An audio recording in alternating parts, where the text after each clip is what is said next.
Legend Saravanan மற்றும் ஒட்டுமொத்த அந்த செல்வரத்னம் அவங்களுடைய சொந்த ஊரான இந்த பணிக்கநாடார் குடியிருப்பை பொறுத்த வரைக்கும் 8 கிலோமீட்டர் சரௌண்டிங்கில் இருக்குது.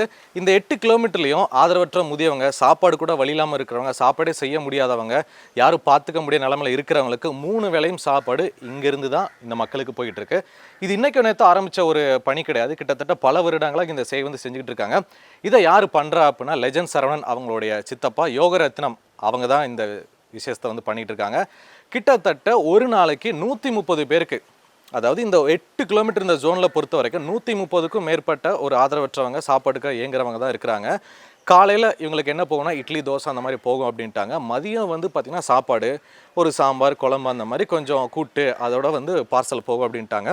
நைட்டுக்கு வந்து பார்த்திங்கன்னா கம்பு தோசை, ராகி தோசை, கேழ்வரகு தோசை, அப்புறம் வந்து அரிசி தோசை. ஸோ இதில் வந்து தோசை இட்லி அந்த மாதிரி நாங்கள் வெரைட்டியாக செஞ்சு கொடுப்போம் அப்படின்னு இருக்காங்க.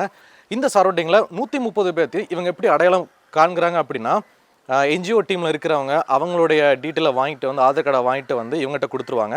ஸோ இவங்க அந்த ஆதார் கார்டு எல்லாத்தையுமே லெஜண்ட் சரவணன் இருக்காங்கல்ல சென்னை, ஸோ அந்த டீமுக்கு அவங்க அனுப்பிடுவாங்க. அவங்க என்ன ஏதுன்னு பார்த்து வெரிஃபை பண்ணிவிட்டு ஓகே அவங்களுக்கு நாளையிலேருந்து ரெகுலராக சாப்பாடு கொடுக்க ஆரம்பிச்சிருங்க அப்படின்னு சொல்லிட்டு ஆர்டரை பாஸ் பண்ண உடனே நாளையிலேருந்து அவங்களுக்கு அந்த கன்சர்ன் பர்சனுக்கு 3 வேளையும் ஆரோக்கியமான சத்தான உணவு இங்கேருந்து ரெகுலராக போயிட்டுருக்கு.